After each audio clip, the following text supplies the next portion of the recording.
Hi, friends. Welcome to the Mastermind Moments podcast. Hosted by your pals, Josh and Sasha. Join us during our weekly mastermind as we collaborate on how to make the most out of our lives. Not only are we going to mastermind our careers, we're going to work on all areas of life together. Let's do it. Listen in as we make the most of our mastermind moments.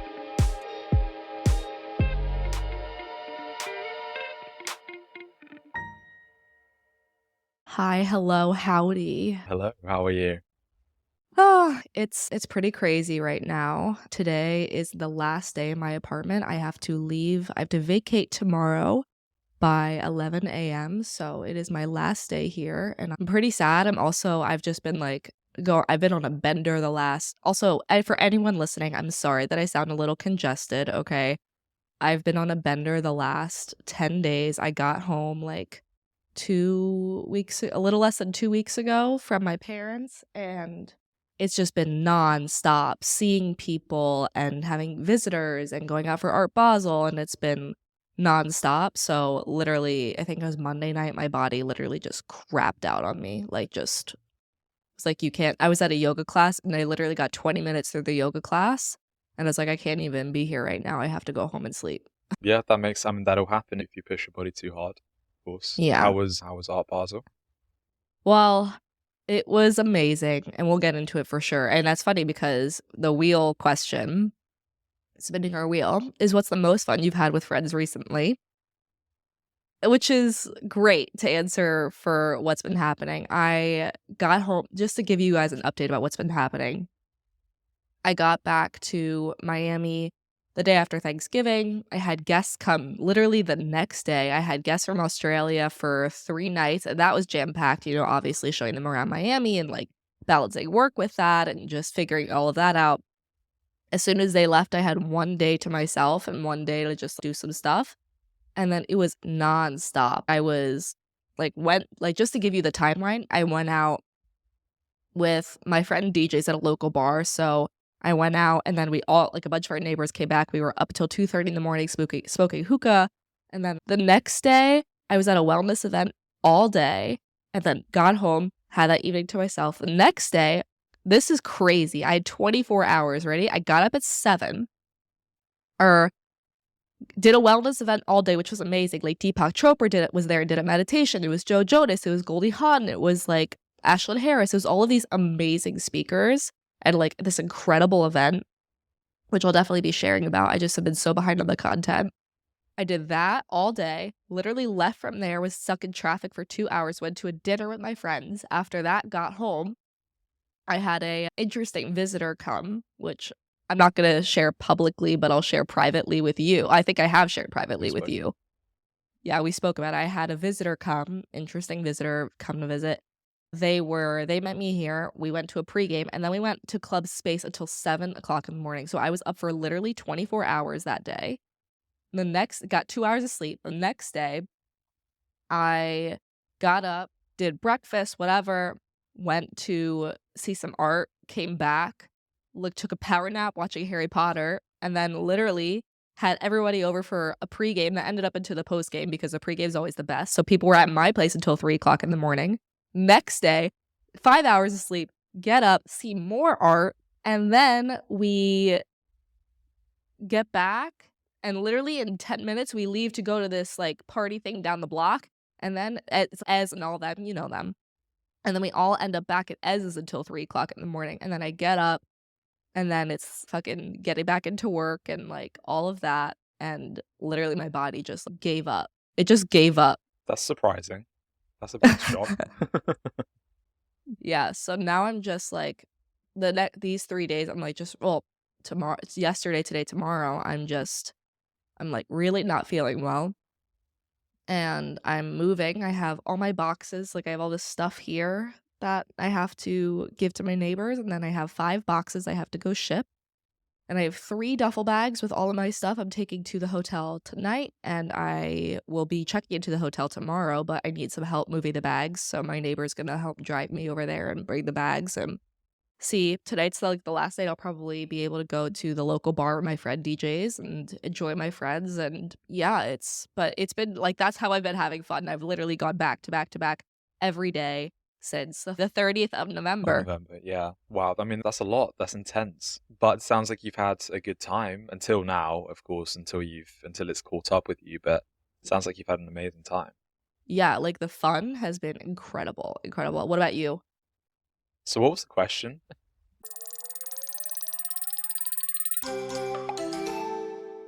Oh, sorry.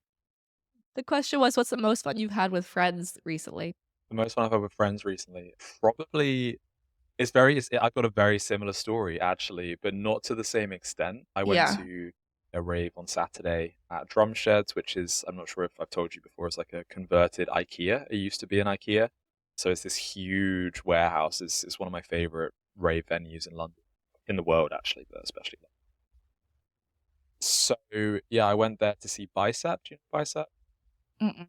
No. I think you probably recognize some of that music. But yeah, I went to see Bicep, who I saw in the summer as well, and it was one of my, I think actually my favorite ever DJ set that I've seen. And then obviously I saw a shorter set on Saturday at Drum Sheds, which was incredible. And I had an amazing time. It was the first time that all of my boys have been together at a rave since 2022.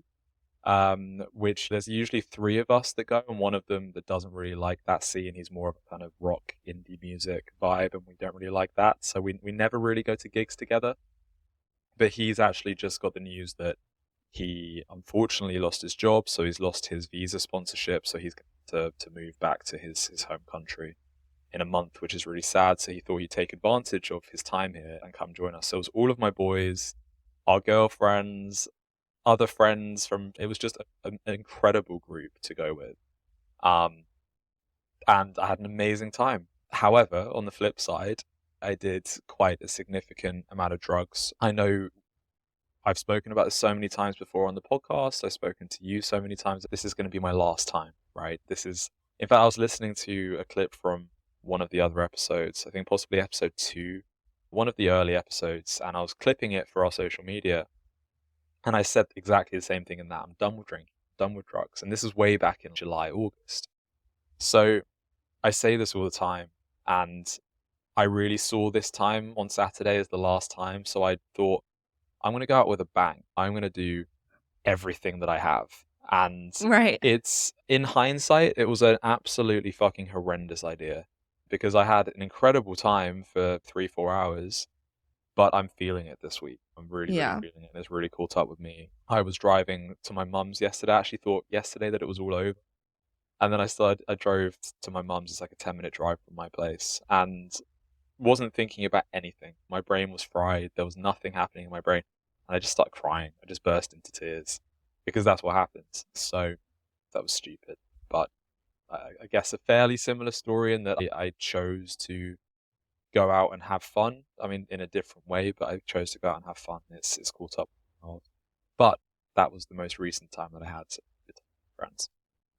That's amazing. I mean, it's basically we went through the same thing, except mine was just on a bigger scale. Like I was on a bender for what, like 10 days, but I'd say like my only substance bender, mm, I don't know how many days in a row I like did some sort of substance. Maybe 4 days. Wow. But like honestly in this past week or week and a half, I don't know how many. No, actually it was more than that. It was more than that. Like dabbled in a lot. Normally, my rules around substances, or like at least weed, is I only smoke Friday, Saturday, and Sunday. Like that's it. But this past week, because I've just been saying goodbye to people and it's been like special occasions and whatever, I've been indulging a lot more. And my body literally was just like, stop, no more. You can't do this. And you can't do this to us. We're falling apart, basically. And yeah, I mean, we're in the same boat basically about what we've been up to. It's like I felt great in the moment, and like now I'm paying the cost for it. Yeah. I mean, I think I said to you a couple of days ago, actually, I've asked myself this question so many times before about raves and about drugs and alcohol. Worth it is spending a few hours of intense pleasure in exchange for a few days of intense pain. Because that's what this is. I take drugs or drink in excess. I'm out partying, and it gives me a few hours of serious pleasure, especially the drugs. It makes me feel fantastic. I'm top of the world. It's the best feeling. But the switch up for that, the payback for that really is that I have to spend a few days after that suffering. And it's not just, I'm not ill or anything. It's just I feel depressed. I can't get anything done. I have no motivation. I have no happy emotion. It's impossible to get any kind of positivity in my life over those few days. So basically, by taking these drugs, I'm admitting defeat for the next few days. And that's not a good thing, especially considering the frequency that I do it. Again, listening back to an old episode, I think it was the second episode, where I talked about exactly the same thing. I was doing it so frequently over the summer, which is when we recorded that episode, that most of my weeks were taken up by come downs. And it's not okay. It's really not cool. So it needs to stop. It needs to stop. It's a pattern that we see with you, not only with substances, but with just like commitments you make to yourself. And I mean, that's why we're here. It's like we're accountability partners. We're like holding each other accountable to achieve our goals, because it's not like you set a goal and then in a year's time you never look at it and it magically happens. I mean, that can happen, but it's pretty rare. It's okay, you set a goal and then you have to check in regularly to see if you're keeping on track with whatever you set out for yourself. So that's what we're doing here, and it's not something we've just seen with your substances. We've also seen it with like side hustles or things that you like, waking up early, or there are things that you say you need to do and then sorry guys, I'm not feeling well. There are things that you say that you want to do and then you say what you have to do and then you just don't do it. And it's like that pattern there is really interesting to see. Like, where do you get caught up in this? You know what you have to do, you're motivated, but then the actual follow through doesn't happen. Yeah, it's the comfort. It's the comfort of life. And for someone who preaches so much about stepping out of my comfort zone, I don't do it anywhere near enough. Or I do it, I do cool things, I do exciting things, but in areas that it's going to actually benefit my life, I don't do it, and I choose to stay in bed and stay comfortable, and it's just not something I'm used to, I guess, throughout my whole life. And I established this for the last couple of years with my mum. I've lived a very comfortable life. I've never been lacking. My mum, in every situation that I've got, in every bad situation that I've got myself in, my mum has come and saved me. And so I've never had any threat of homelessness, of going hungry, of anything. Even when there's been multiple times throughout my adult life that I've lived on my own, like I do now. And there have been times, obviously right now I'm fine and I'm safe, but there have been times where I was gambling or doing drugs previously and I've got myself into some trouble. And my mum would always come and bail me out. So I never had that scarcity. I never had the fear of losing everything, because I think throughout my whole life, I've had that protection. And my mum said to me that's one of her big regrets. She said this over maybe a year or two ago. She said it's one of her big regrets is how much she did mother me and how much she me out, because something she learned through the Tony Robbins environment and through friends within the Tony Robbins environment, they would tell her, just leave him. Let him suffer the consequences of what he's doing, because so far throughout his life, he has not suffered any consequences, really, no major consequences. And so he's not learning. A kid is never going to learn if you don't let them figure it out themselves, right? If they don't suffer the consequences. And that's always been my problem. So I think I've grown up with that. I had it in my teens and I've had it throughout my adult life now. And I have too much comfort to the point where I don't need to do these things. Yeah. Have you ever heard of the Mel Robbins let them theory? Possibly. I don't think so. Okay. Mel Robbins is like, I guess, a motivational speaker. Funny, like Mel Robbins, Tony Robbins. They are not related at all. No relation at all. She talks about this theory about let them, like, oh, this person wants to do this, just let them. Like, it's not worth like the anxiety, the struggle, the try to control everything. Just let them do whatever they're going to do. And it's more relevant to your mom than it is to you, I'd say, to this let them theory of, okay, Josh is just going to go and do his thing and let him, you know? But It's like, it's interesting to see though that your concern, not even your concern, but your reasoning for not pushing yourself and not like actually going and following through with all of these things you say you want to do or know you want to do because you've just been too comfortable because it's this. You're aware of it. Yeah, I mean, in my mind, I have a choice where I can either keep living the way I'm living, not earning enough money. I have a beautiful apartment that's mine, and I live here with decent people. That's a whole other story. Oh boy. Not the I roommate drama again. again. But yeah, I'm very comfortable and happy. I enjoy this space. I'm warm. I have food that I can put on the table because I have a good job. So I can either stick with that and keep waking up 2 minutes before I have to start work every day, or I can step out of my comfort zone and really push myself and wake up early and go to the gym and allow myself to get sore at the gym and push myself in all of these areas of my life in order to be the best version of myself. Right now, I'm very far from the best version of myself. So I have a choice of either staying in a comfortable environment and just living the rest of my life like this, or being the best version of myself. And I just, because I'm so comfortable in this environment, it's so hard to push out of it. So it's interesting. And there's so much talk. I talk so much about this, and I know what I need to do, and you tell me what I need to do, and you do your best to hold me accountable. But at the end of the day, I'm the You have to only do one it. who's going to suffer. I'm the only Yeah. one who's going to suffer for not taking action, and I am the only person who can take action. Unless you want to do it for me. Do you fancy taking some action? LOL. Like the amount of action I got to take in my own life. Yeah. No. But That's it's what. exactly, there's a lot going on. But honestly, like we've seen changes in some ways, like at least the social media, right? With for this podcast, like once you get started and you're in the momentum, you get into it. Once I'm able to build the habit, and we saw it earlier this year with the gym, when I was going to the gym 6 days a week for probably 3-4 months, and then that Hmm. fell off for various reasons, just being busy with the summer and everything. Um, but I think a good example is something that's just happened. So you know about the reason we didn't record last week is because I ended up in hospital, um, which was a consequence of, honestly, a consequence of living a very comfortable life. It's a really good Hmm. example of I was eating terrible because it was comfortable. I was able to just pick something up from the local kebab shop or KFC. I was eating appalling.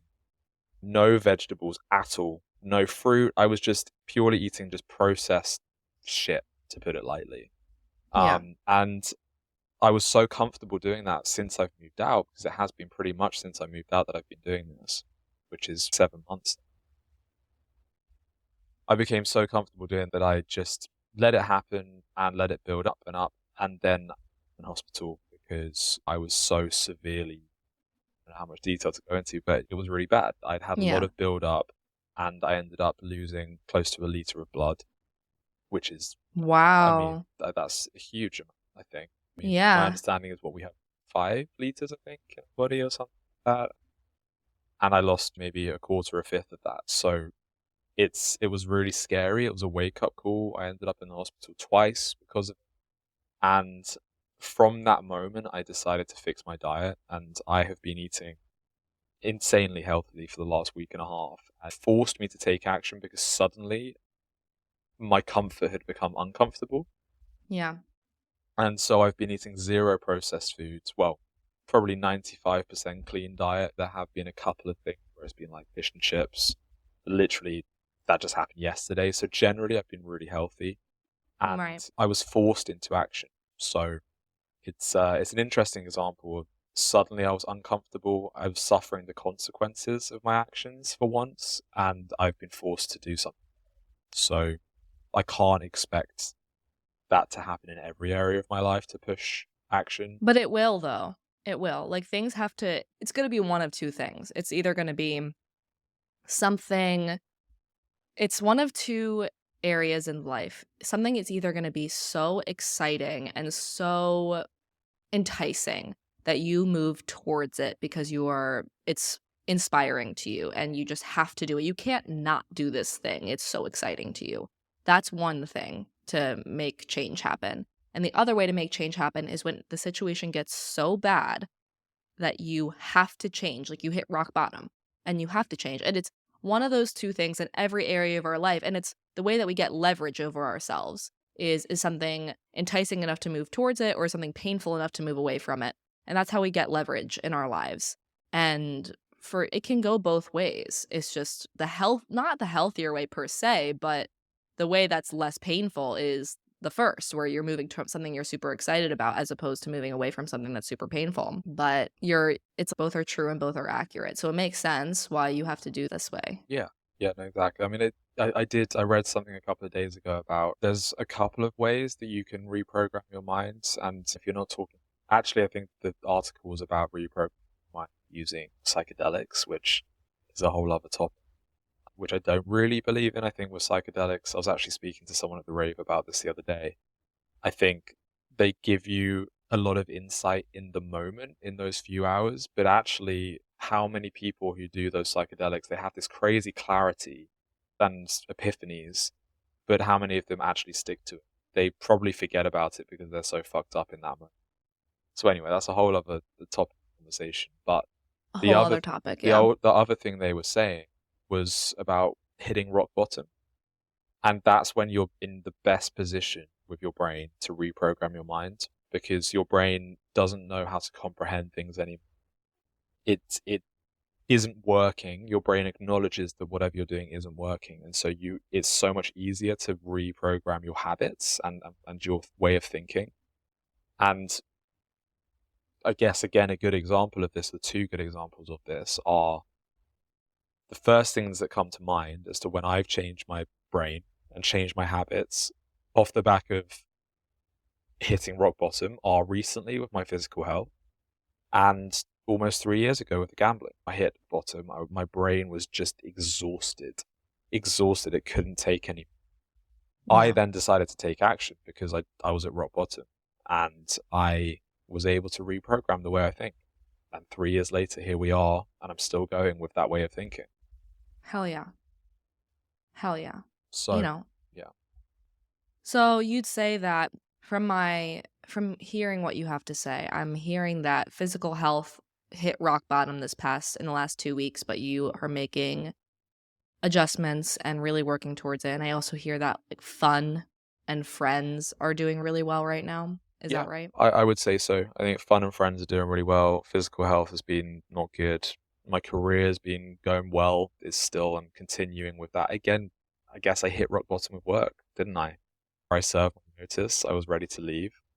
And I changed my mind and I changed my mindset and changed my habits and routine when it came to work. And I'm seeing the results of that. And I had a one-to-one with my boss, my sort of annual review, Yeah. towards the back end of last week. And he said to me, he's seen the difference. We are seeing the results now. We're seeing the Josh that we were missing for the last 4 or 5 months. So that was good to hear. So work's going really well. And yeah, I mean, life is treating me pretty well at the moment, to be honest. I can't really complain. Home environment is always a bit of a problem, and I think I'm trying to figure out a way to deal with that at the moment. Thinking whether to get into that. If you want to get into it privately, we can do that too. Yeah, I mean, we can briefly touch. Just Yeah.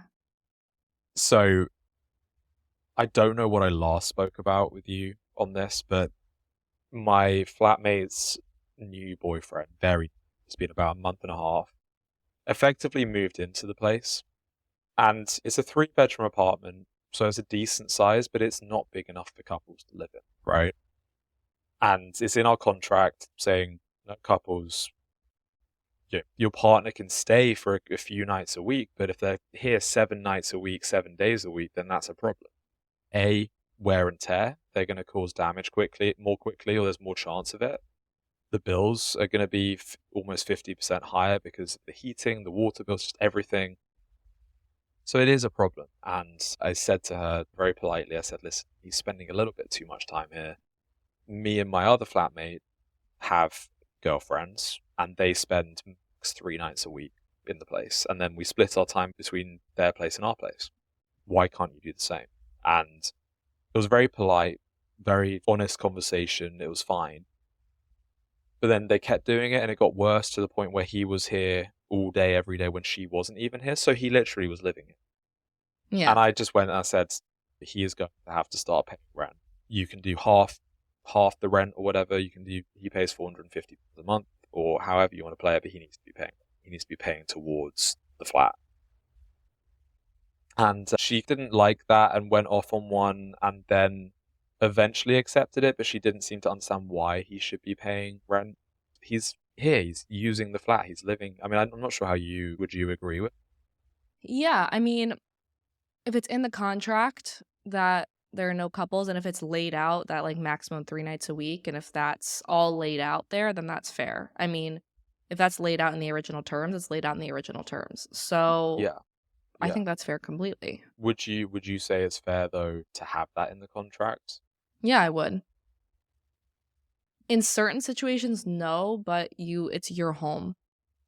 Yeah. Yeah. I And mean, also, not to bring up Gilmore Girls, but Paris Geller did the same thing. really. Yeah, like I think it depends situation to situation. Like, it is your home. You do own this space.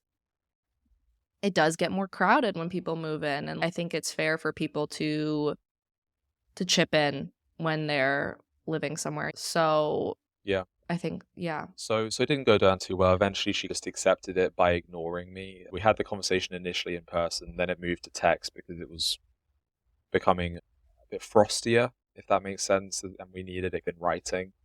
Yeah. And then she just ignored my message, and then I didn't see her for a long time.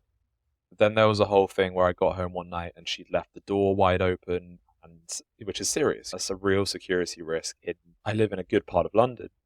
I live in London, in a big city where there could be problems. Yeah. What was the most recent thing? Oh, the most recent thing, her heating. The heating in the apartment wasn't working, and obviously it's very cold at the moment. It's that time of year when it starts to get very cold.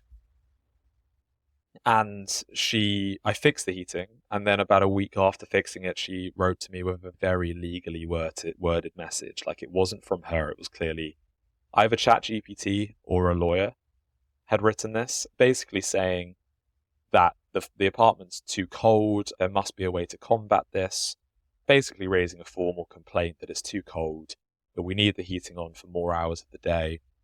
And then she finished it by saying that it's been so cold in the apartment that she has been sick for the last 2 weeks to the point where she's been vomiting. Which is interesting because as far as I'm aware, and I've spoken to a couple of people about this, medical people, there is no illness that would make you vomit from cold unless she has hypothermia, in which case she'd be dead by. So it was a difficult one, but also because the apartment has been so warm. It has been really cozy, and it just felt like I don't know what to do. Like, there's no winning this girl. But she's barely been here since then. She has not spoken a word to me. As far as I'm concerned, the friendship is done. The friendship is gone. A landlord and tenant. And I'm just trying to figure out a way to kick her out, basically. I have a friend who wants to move in March, which has always been the case. But I don't. It's just a hostile moment. Yeah. It's not pleasant. And sometimes living with people like really does ruin a friendship. And that's bound to happen. It's happened to me. It's happened to everyone I know who's ever lived with a friend. Like, sometimes it works really well and sometimes it doesn't. And that happens. Sometimes you can be pals with somebody, and then when you live with them, it's, oh, we don't live well together. And yeah. But it's messy and hopeful. We also weren't friends before she moved in. She was friends with my sister, but we weren't friends. Right. And we developed a really close friendship for the first few months, but then it's just fallen off a cliff edge. So honestly, right now, I'm getting very close to asking my girlfriend to move in, actually. Very close. And my mum told me off for this because she feels like it's reactionary, and that's not how you should go about asking a partner to move in with you. But I think it would be nice. I actually think it would be we've already tried it for a month, and it worked. It went pretty well. I think it would be a nice idea. I think it's a fairly good solution. How long have you been with Savita at this point? We've been together, she told me off for getting this wrong the other day. We've been together for 8 months, since March. Okay. Mm, I mean, again, it's your choice and your gut instinct. I would err on the side of actually your mom. I would typically agree with her, especially moving in with a partner. This choice should not be made out of convenience or being reactive. Like, this is something that should be actively chosen to do together. And it's like, you did do that little trial run. I'd always suggest that to somebody.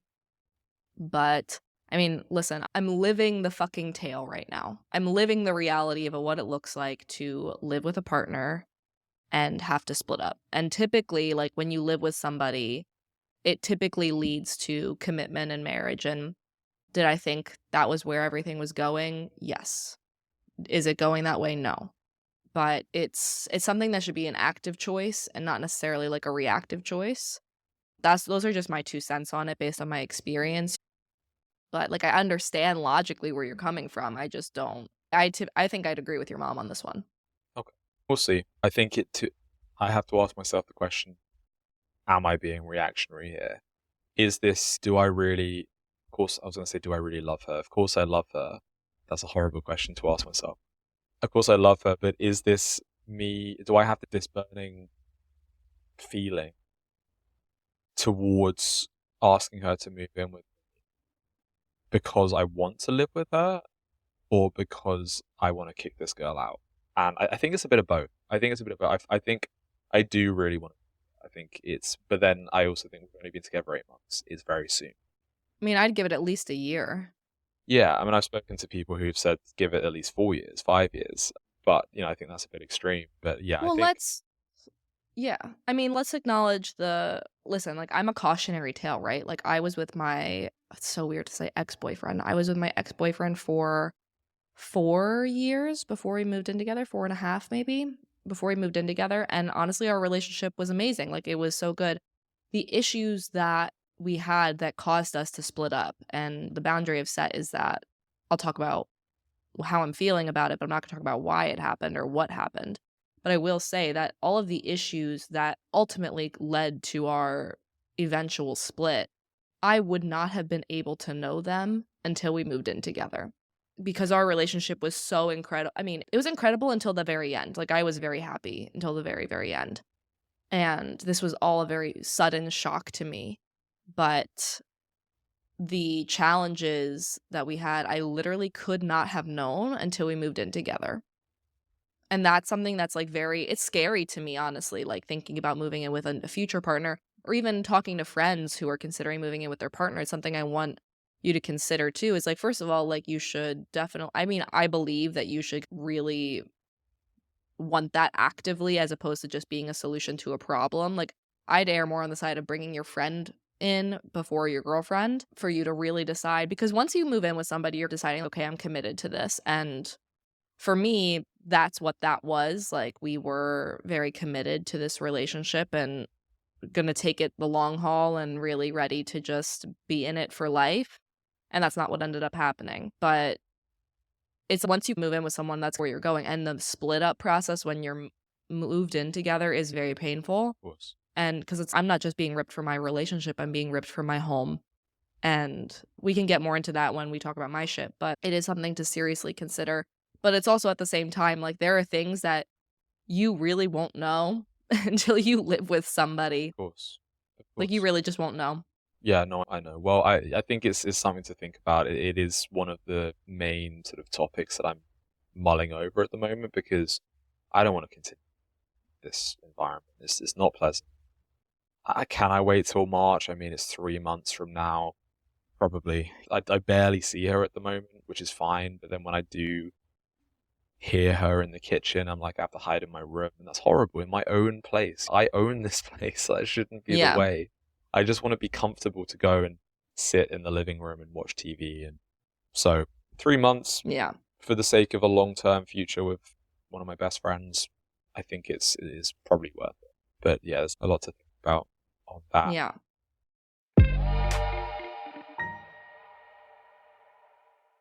Speaking of your ship, I was I received a message a couple of days ago out of nowhere from Heather inviting me to her wedding next year, which is, I mean, like out of nowhere. I mean, obviously I saw her very briefly this summer, but it's so exciting.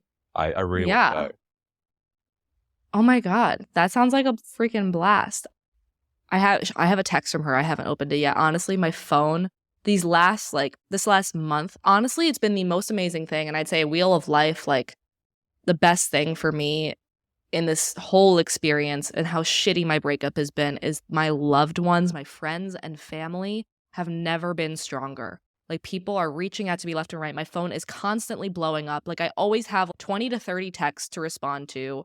Always. Like I at least sometimes it's more than that. I mean, and I feel so loved and so supported by everyone in my life, which feels amazing. Like Heather and just like everyone. And it feels incredible. Like last night, my aunt, who doesn't call me often, called me just to check on me. And it feels really good when people are just like reach out, be like, I'm thinking about you. How are you doing? Are you doing okay? And it's been feeling really incredible in that way. Yeah, I'm excited. I've planned the first leg of my trip. It's nice that this comes out. It's nice that this comes out months later, so I don't have to feel weird about sharing where I am. I've booked my first leg of my trip to Australia.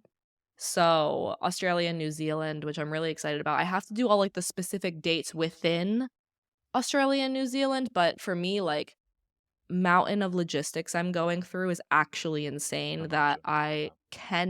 I like cannot deal with it until I'm back with my parents because it was once we split up officially, it was the logistics of unmerging our lives, of moving all of my shit back to my parents, of Art Basel and my plans, all my seeing all of my friends, the plans of Miami, like my last 2 weeks in Miami, how am I spending that? The logistics of my travel situation, like how I'm actually like getting through all of that.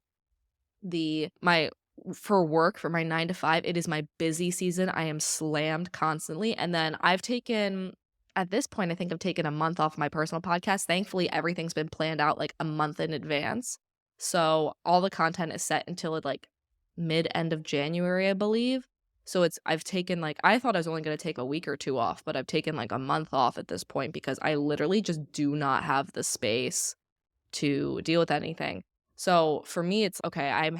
Having to logistically deal with one thing at a time, like the most time sensitive to the least time sensitive.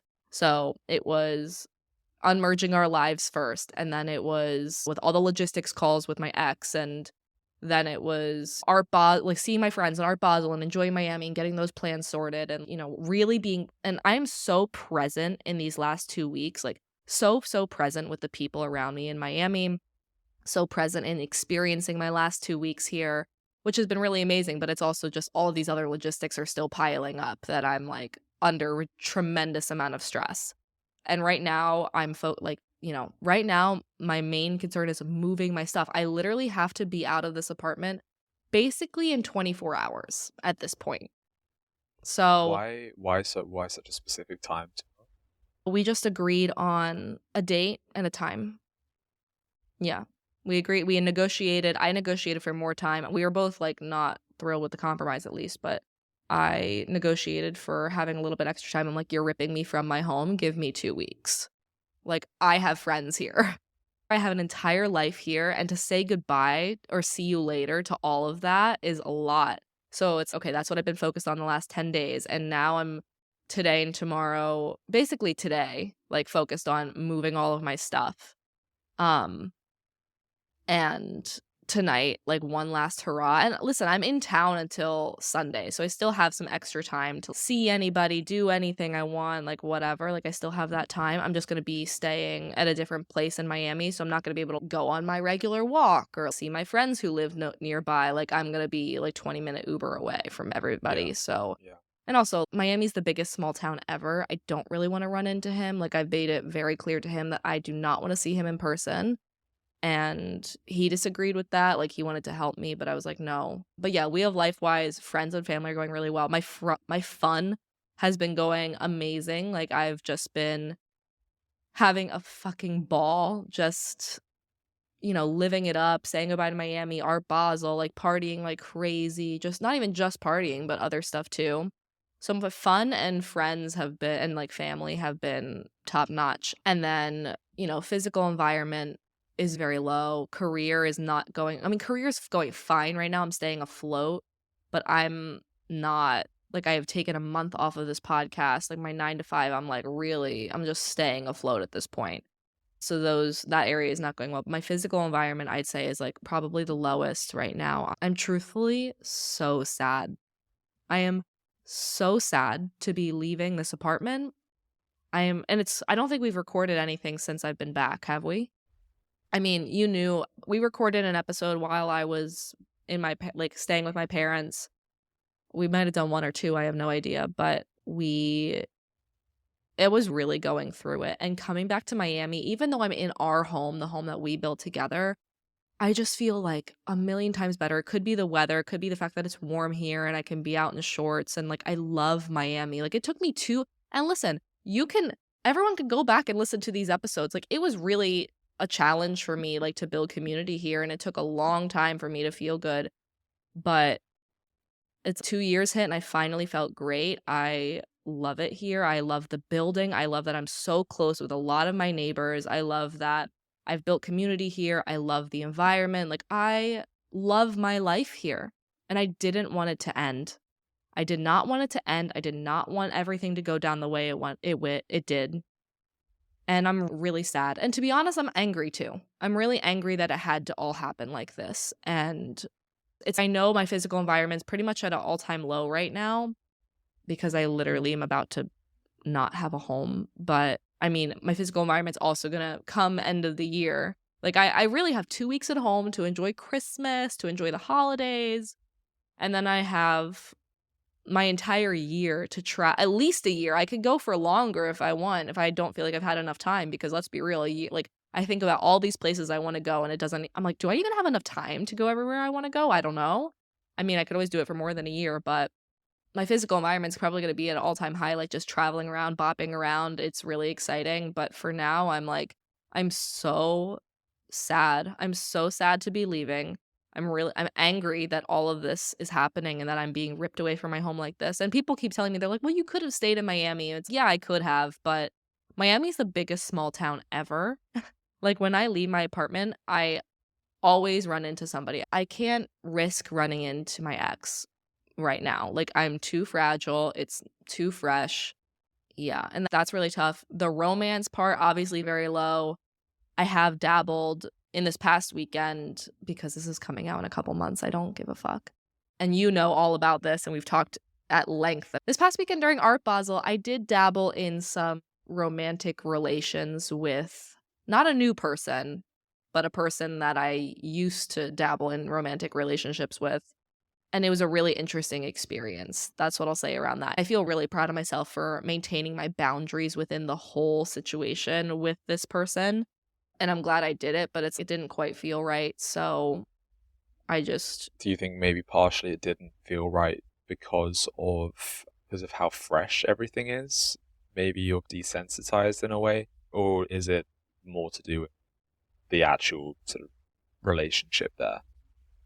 I think the actual relationship. I think emotionally, this person and I were emotionally and mentally like great, amazing. But physically, I was like, I'm not feeling anything.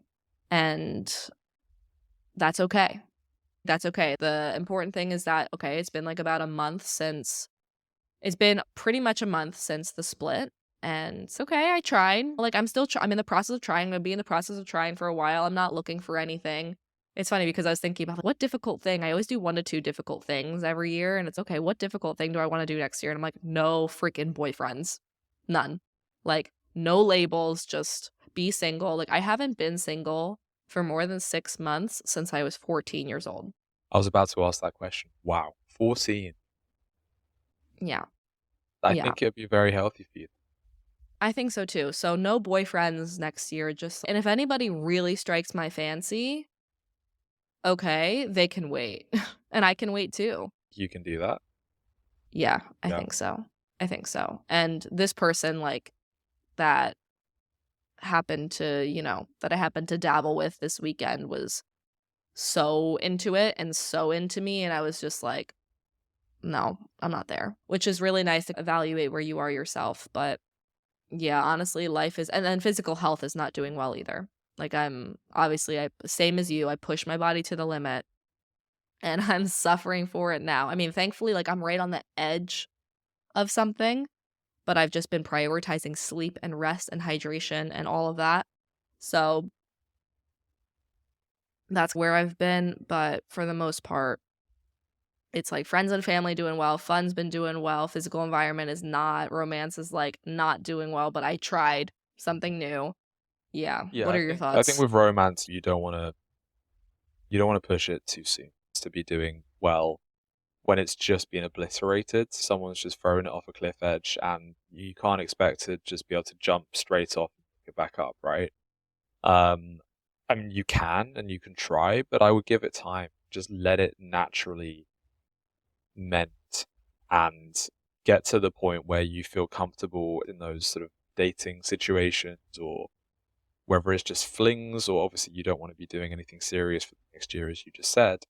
I think just let time mend that.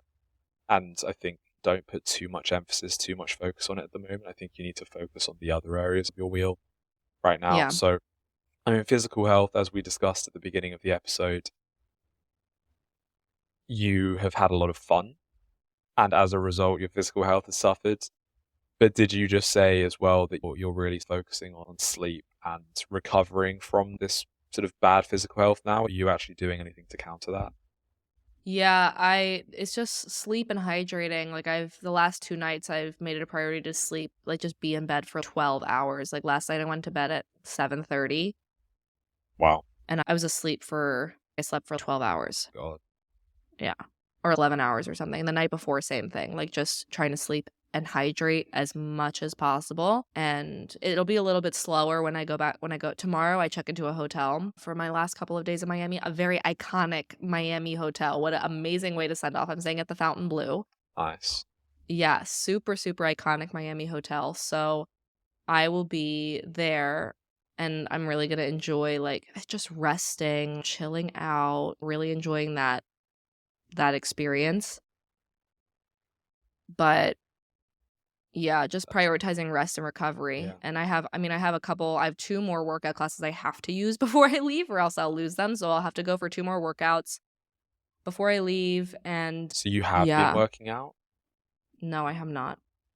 I really wanted to we have a new squat rack in the gym that I wanted to use before I left, but I'm like, I don't think I'm gonna get a chance. Like I just don't feel well and especially not well enough to lift like that heavy. So I don't think I'm going to, but Yeah. yeah, I think today my priority is like literally just moving my shit, saying goodbye.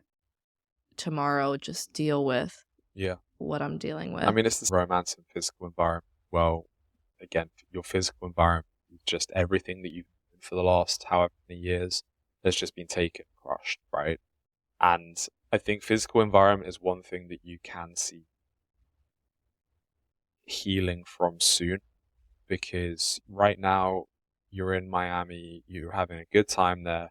I guess it's reminded you of how much you love it there as well, right? So that's going to be really tough. And now you're leaving Miami and you're closing that chapter. I think right now you haven't quite closed that chapter yet. You are leaving and it's going to be painful to close that chapter, but then you will be spending with family over Christmas before you go away, and spending time with family for Christmas, how you do Christmas, but hopefully that would be nice and a time to feel loved and connected with your family. And then obviously you're going off to travel, and your physical environment off the back of that is going to be very different to what, but it's suddenly going to shoot up. So I think, again, it's a time thing, but I think physical environment is something that will heal much faster. And you'll see it shoot up over the next couple of months. Yeah. So I wouldn't worry about that too much. Right now it feels really shitty, but it will get much better very soon. I mean, you could say that about everything I'm going through right now. Absolutely. Absolutely. And you could say that about anything anyone's going through right now. Something might be really shitty. And the one area of your week, and this is like the whole point of the podcast. wheel of life. There are always areas that are going well, and there are always areas that are super shitty. And over time, with time, effort, energy, and just faith, and things will go up and down, they'll ebb and flow, things will get better. And that's the truth. Like right now, my physical environment it's like high and low, because it's like it's high because I'm here and I love it here and I'm so grateful that I've had this amazing life here. But it's low because I'm leaving and I'm really sad and really angry that it's happening. And my romance it's a big fat 0, maybe 1, maybe like a 1 out of 10 if you consider my little fucking whatever just happened over the last weekend. And it's very low right now, but honestly, my priority this year is to like really not focus on that area at Yeah. all. Because for me, I have to heal myself in order to like I'm not even in a space right now where I can even think about what a new relationship would look like or feel like, or how that would even come about. Like I can't even comprehend. I mean, when you think that you're going to marry somebody and be with them forever, and then it falls apart, I have to heal, and I have to heal, and I have to just work on myself and just Yeah. really build up before I even can consider something like that. Flings and having fun in the romance area, I think, are gonna be fine. I'm gonna be fine. It's already happening, like whatever. But like for me, I have no attachment that Yeah. I like have no desire for attachment. I have no desire for any of that. I'm just so Yeah. Yeah. And yeah. your rock bottom is right now in romance, right? And you need to now take the time and allow yourself the time and energy to reprogram your mind. Yeah. It's going to take a while to re-understand, relearn how to date, how to even comprehend thinking about a relationship or someone else. You've hit rock bottom at this point. You rebuild. I think you're actually in a very good position in that regard in the long run. Yeah, in the long run, yeah. Like I've hit rock bottom in a couple areas, and it'll go up eventually, but right now it's not, and it's very painful, and it's very painful, and I'm just moving through it right now. Like I'm taking the time I need to take. Honestly, I haven't really had I was surprised. Like I thought being in Miami and being in our home that we built together was going to be really painful and very difficult, and I was gonna be constantly like, "Oh, got something in my eye." I thought I was gonna be constantly falling apart and heartbroken and just, like, constantly, in shambles, and that hasn't been the case at all. Like, I think since I've been home in Miami, like, I don't think I've had a crazy amount, like, maybe here and there. You've probably gotten voice messages with me being very upset. Actually, I know you have. But it hasn't been a lot of, like, breakdowns or anything. It hasn't been a lot of that. It's just been Yeah. I also just don't think I've had the space. Like, I Wow. haven't had the space and time to, like, really get emotional about it. I mean, I have here and there, but, like, nothing intense or crazy at Well, all. that was going to be my next question. Actually, is have you seen? See, it's been what, a month? How is that? Well, there are 2 separate dates. He dropped the bomb on the 7th, and then I walked away on the 17th. Okay. Okay.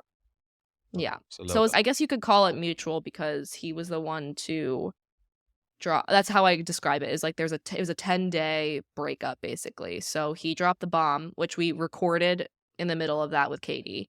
He dropped the bomb, and then ultimately walked away. So it was, I guess, mutual, but it's Yeah. So would you say that you are starting now to see an improvement?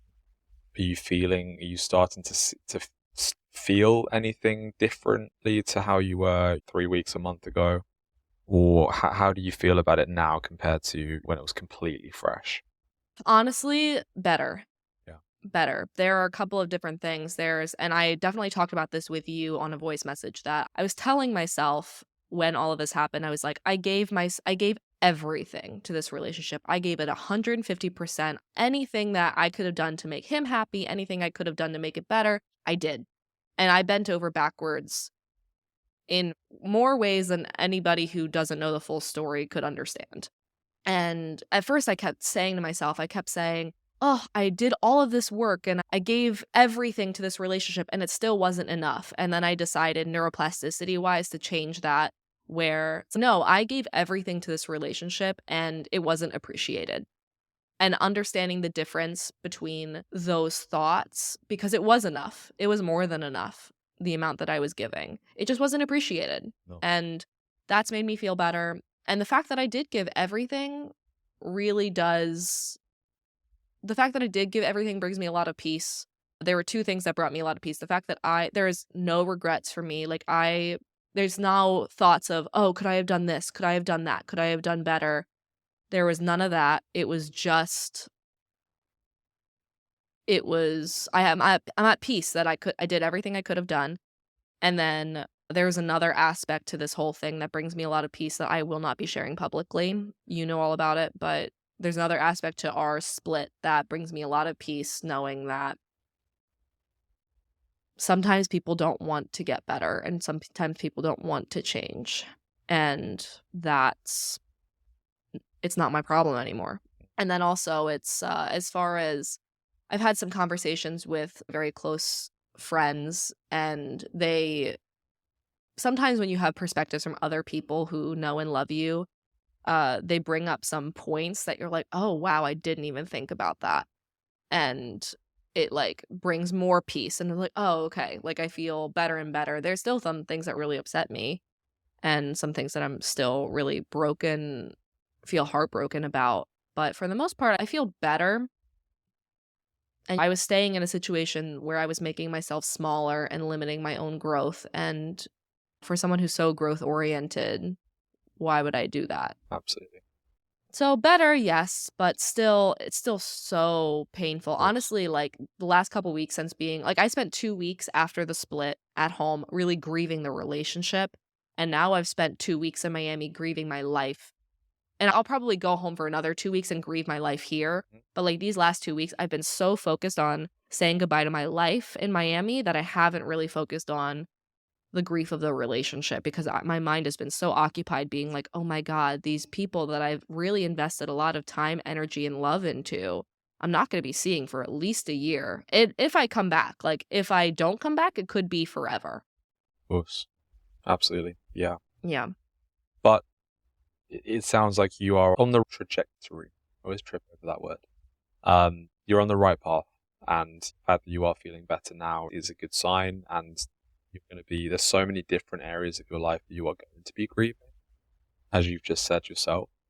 And it's just going to take time and work and perseverance and positivity.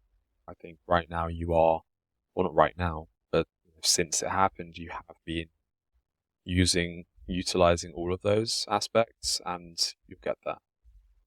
Yeah. I'll get there eventually. It's just like moving through this really intense yuckiness. And I think anybody who has ever gone through anything can relate. It's okay, I know it's gonna get better, but right now I have to move through this unpleasantness. I have to move through this grief, this just all of this stuff. I have to move like you have to feel it to heal it. You have to the only way through something is through it. Like you can't just skip over the pain. You have to like actually go through the pain. Yeah. And that's where I'm at. I'm having to go through the pain. It sucks, but I know breakdown before breakthrough. Like I know logically like this because I'm going through such an intense breakdown, I know the breakthrough is going to be insane. Insane. Yeah. Oh, man. Man, oh man. But like that's how you've ended those exact words like the last 3 or 4 episodes. I'm Man, sure oh man. my life just it's interesting. The universe really just out of nowhere picked me up. My mom told me that the universe picked me up by the scruff of my neck and put me in a new life. And that's that. And I'm sure I've ended every episode. And listen, for all of you listeners who are listening to us and who are going through these breakup episodes, I hope this is helpful in whatever way. If you're going through a breakup, I hope it's helpful. But also, like, I appreciate your patience. I might be repeating myself for the next couple months. I might be, like, going through a lot. I might be, you know, dealing with all of this, but it's really incredible to record in real time and be able to I'm sure in a year I'll be able to look back on these and just be like, wow. Yeah, absolutely. Yeah, how far we've come. Listen, we're going. All right, guys. Well, I hope you enjoyed this episode of this podcast. Please do the things, subscribe, follow, leave reviews, whatever, all of the things. And we'll see you guys next week. Bye. Bye. We hope you enjoyed this episode. Don't forget to subscribe, leave us a review, and follow along on social media. If you would like us to help you mastermind something in your life, please send us a message. We'll see you next week on the Mastermind Moments podcast.